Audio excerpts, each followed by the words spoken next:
Hey, it's Carrie here, and in this video I'm being asked 15 questions and I don't know what these 15 questions are in advance, but so often I get asked questions to find out more about me and my journey and how I've got to where I am, and so this stuff is going to reveal some of that stuff to you right now. So I hope you enjoy this.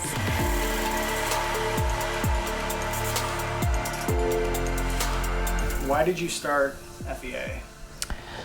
I started the Female Entrepreneurial Association because I was running another business and I felt really lonely, and I didn't know any other women that were doing things similar to me, and I didn't know any resources that were out there that would resonate with me as a woman. Basically, I wanted pink and gold, and so I thought I would create a platform to solve that problem I was having. What is the Mind Store? Mind Store is a course that my mum and dad sent me on when I was like 9 or 10, and we went on this course and it was to learn all about the power of visualization and the power of positive thinking, and it was the first time I actually learned to visualize. There was this exercise that we all had to do called the house on the right bank, where you basically create a house in your mind, and the house has these cool rooms like a shower room where you can like wash yourself in golden light and you see all the negative energy going down the drain.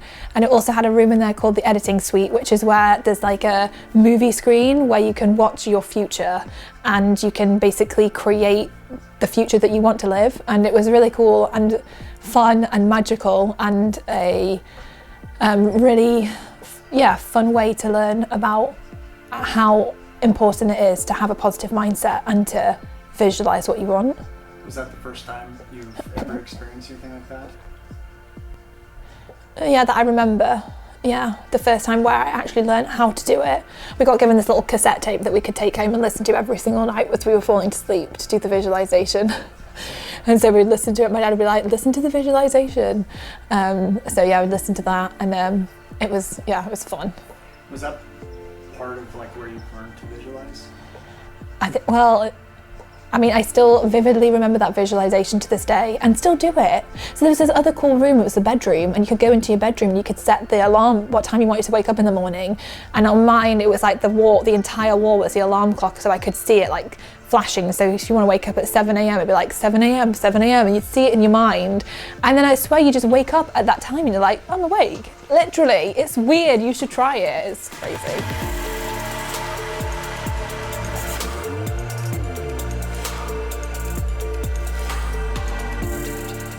Okay, so you got sent to the Mind Store when you were 9. Does that mean you have brothers and sisters that are also sent there? And are they also entrepreneurs as well?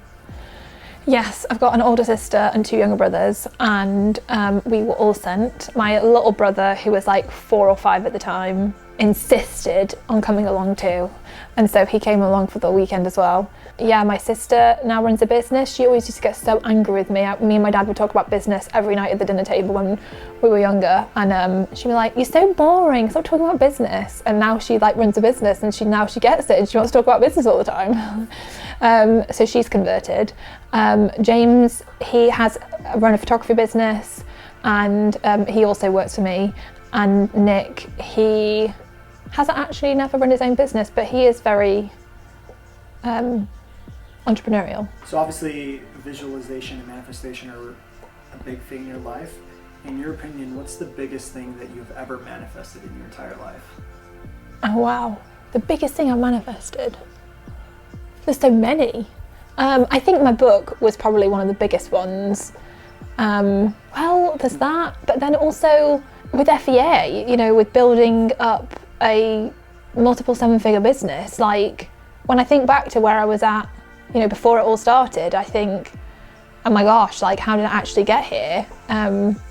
So with that and with the book, with wanting Hay House to publish it and being very clear about what I wanted it to be, to know that that's now a reality, and that I get to go on these like cool Hay House masterminds and hang out with the Hay House authors, and to get to be in that environment that I visualized for such a long time is insane. Like, to be on like Hay House stages, it's weird. Like, it's weird because I remember going to Hay House events when I was like a kid with my dad, and thinking about how these people were amazing and it was just so cool. So yeah, I think that's something that is really amazing and also something I'm really proud of. So obviously starting a business is not the easiest thing in the world to do. Have you ever thought about or had moments where you just thought about quitting? Yes. Who hasn't? What entrepreneur hasn't? Yeah, because when you're doing something that's pushing you outside of your comfort zone every single day, pretty much, there's moments where you just think, can I even do this? Am I going to make it happen? And when I was building FEA for the first few years, I didn't care about the money. I'd made money in my first business and I felt so empty and hollow because I wasn't passionate about it. And so when I started FEA, I didn't want to make money. It wasn't a priority until I ran out of money and literally had nothing, and was, you know, it was Christmas and I couldn't even afford to buy presents for my family. And, you know, at that moment I thought, can I really do this? Can I make this happen? So there have been so many moments where I've had to dig so deep to keep going and to really believe that I can do it.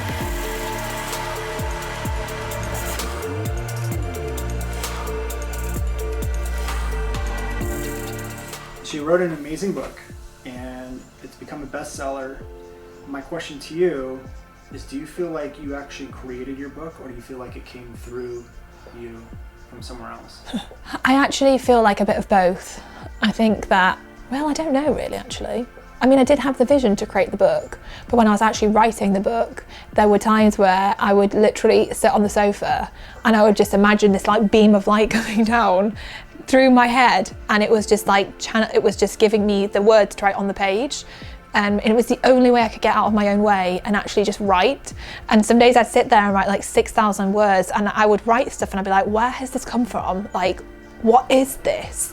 So I definitely think a part of it is just, I don't know, channel from the universe, or I don't know, a deep part of me. I just got out of my own way and just wrote from like a really meaningful place. I get woo-woo with this stuff. If you need to like actually make something work and achieve something and it's really difficult, like you've just got to get out of your own way and do whatever it takes to like actually get it done.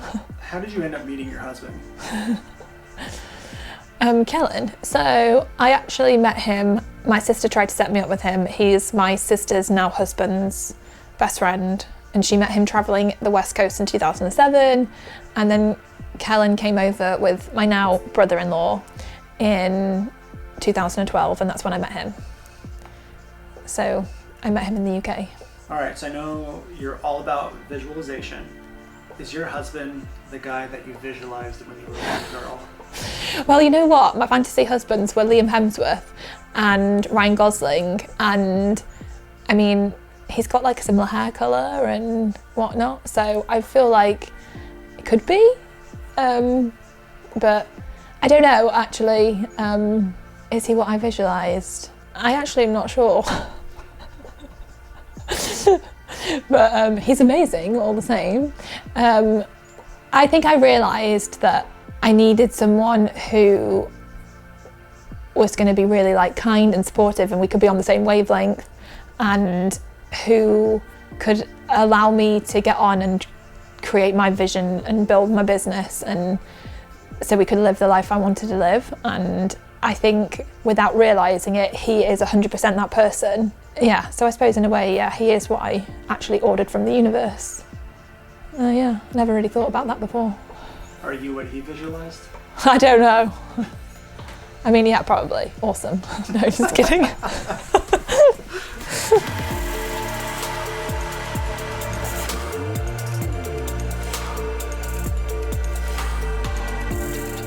So right now, what is the biggest thing that you're visualizing, or that you're constantly visualizing to create into your life? Well, I just went away, and whenever I give myself space to go away and actually tune out of the day-to-day and just tune in with myself, I always come up with ideas.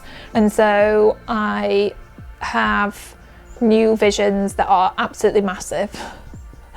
But I am convinced they're going to become reality. But yeah, I think as well, just focusing on FEA and growing FEA and having a very clear vision of like creating the #1 online platform for female entrepreneurs that's what I want to do, that's what I want to create, and that's what I'm working towards. How many members do you think the Members Club will have in 10 years? In 10 years? I was thinking about this the other day actually. I didn't think about 10 years, but I wrote down 100,000 members, which obviously would mean it would change significantly. But yeah, there are so many female entrepreneurs out there to help and to support. I just need to get out there and find them and help them. It's 100,000 in 10 years? Yeah. I'm sure you have a lot of friends that are entrepreneurs and that you can talk to and things like that, but your best friend, like the best friend in the entire world, is your best friend an entrepreneur or not an entrepreneur? Actually, mostly all of my friends are entrepreneurs now. Even though they didn't start as entrepreneurs, I don't know whether I convinced them or they just naturally realise that being an entrepreneur is amazing. But yeah, most of them are very entrepreneurial. Is your baby going to be a boy or a girl? Oh, I don't know. I mean, I think if it was a girl, it'd be great. A little FEA baby girl baby. I don't know. I thought at first it was going to be a girl, but now I'm not sure. As you have your first baby and you start to raise a family, are you going to carry out the same beliefs that have made you successful, and do you think they're going to be entrepreneurs? I feel like I want to be so intentional about the values that I share and the things that I teach them growing up, and whether it will make them entrepreneurial, I don't know. But I think the most important thing is for everyone to focus on being the best they can be and growing as a person. And if that's what I manage to get across, then I think that would be amazing. Okay, so that is all 15 questions. I hope you have enjoyed listening to this. If you have and you want more videos like this, then leave a comment below and let me know, and I will see you next week for another episode of She Means Business. Am I going to look at you or in the camera? Just look at me. Look at the camera. That's actually a good question. Look at me. Look at the camera. So I guess it doesn't matter.